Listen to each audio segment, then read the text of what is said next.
Buenas tardes a todas las personas que siguen nuestro programa.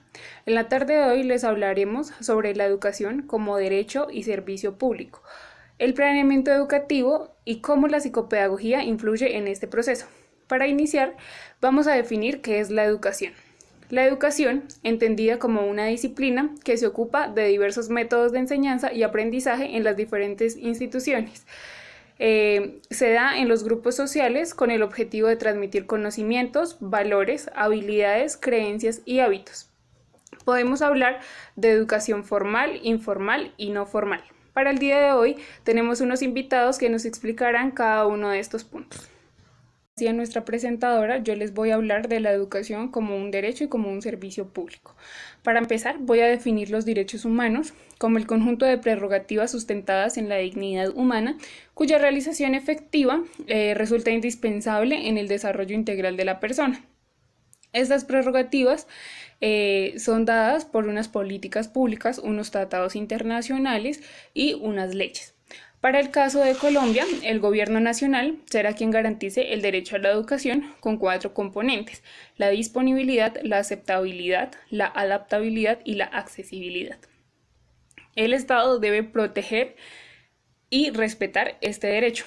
Por otra parte, voy a definir el servicio público como aquella actividad organizada que tiende a satisfacer las necesidades de interés general en forma regular y continua, de acuerdo con el régimen jurídico especial que puede realizar el Estado directa o indirectamente o las personas y empresas privadas. En nuestro país tenemos el artículo 67 de la Constitución Política Colombiana, que dice que la educación es un derecho de la persona y un servicio público que tiene una función social. Con ella se busca el acceso al conocimiento, a la ciencia y a los demás bienes y valores de la cultura. Como un dato curioso, tenemos que la educación no es accesible en todos los espacios, no tiene las herramientas necesarias y que en el país actualmente 33 millones de personas no cuentan con unas competencias básicas de aprendizaje, es decir, leer, escribir o interpretar. Y el 55% de esta población son mujeres. Gracias a Alejandra por su invitación al programa. En este bloque hablaremos sobre el planeamiento educativo, que se refiere a las acciones que implican la elaboración de un plan o proyecto de trabajo, estudio de alguna actividad a realizar a futuro. Se conoce también como la planificación, el proceso de toma de decisiones para alcanzar un futuro deseado, teniendo en cuenta la situación actual y los factores internos y externos que puedan influir pues, en el logro de los objetivos. Va de lo simple a lo complejo, dependiendo el medio en el que se aplique. Por otra parte, la planeación educativa se realiza en una serie de pasos. El primer paso es el diagnóstico. Aquí se vinculan las necesidades educativas, las condiciones de aprendizaje y los factores externos que afectan el proceso educativo. En segundo lugar, tenemos el análisis de la naturaleza del problema. Esta supone la comprensión integral de la complejidad de la realidad educativa en la que está dada el proyecto. Luego tenemos el diseño y la evaluación de las opciones de acción. Aquí lo que se hace es tratar de anticipar el resultado de las posibilidades consideradas inicialmente, y el fin es seleccionar la más acorde para el cumplimiento de los objetivos.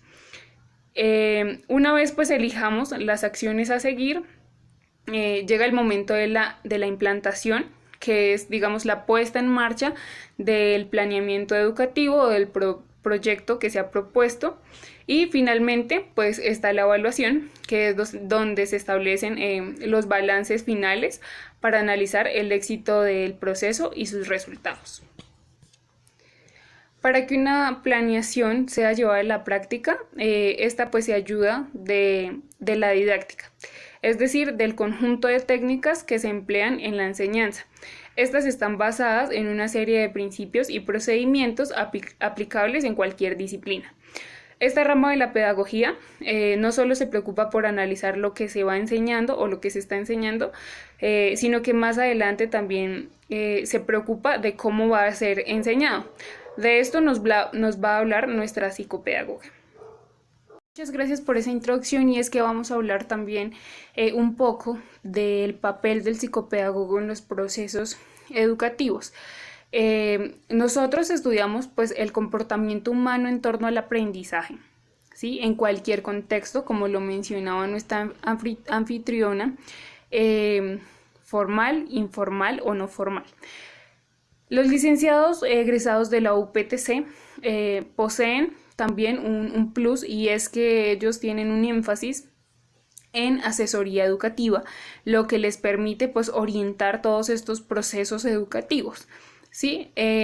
Esto pues dado desde las posibles dificultades del entorno, de la institución, del gobierno, como lo mencionaban antes, atendiendo pues a unas necesidades específicas y evaluando también el contexto para dar unas respuestas reales, que no sean momentáneas y que no sean para un solo estudiante en este caso, sino que sean para todos, que de verdad garanticen el derecho a la educación, ¿sí? Una educación sobre todo que sea accesible, que sea de calidad, que sea inclusiva, ¿no? Que todos puedan aprender y no de la misma manera, sino los mismos conocimientos.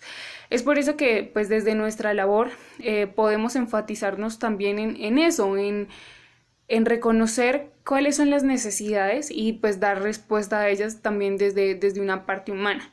Nos podemos basar también en las leyes, en las diferentes teorías de aprendizaje, bueno, en fin, también podemos pues realizar un trabajo mancomunado con docentes, con padres de familia, con directivos o con otros profesionales como lo son los trabajadores sociales, los licenciados, bueno, en fin.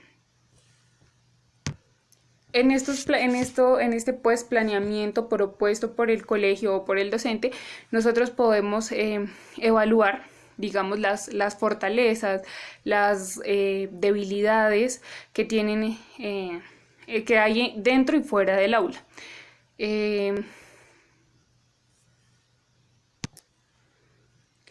Para cerrar, de una manera así muy concreta, quiero contarles también que nosotros pues manejamos también la prevención, pues buscando a través de recursos pedagógicos y didácticos la respuesta, como ya lo mencioné, a las dificultades de aprendizaje, también pues la detección y por último la intervención a los problemas educativos. Bueno, hasta aquí nuestro encuentro de hoy. Queremos agradecerle a todas las profesionales que nos acompañaron en esta sesión de Aprendiendo para Educar. Feliz tarde a todos.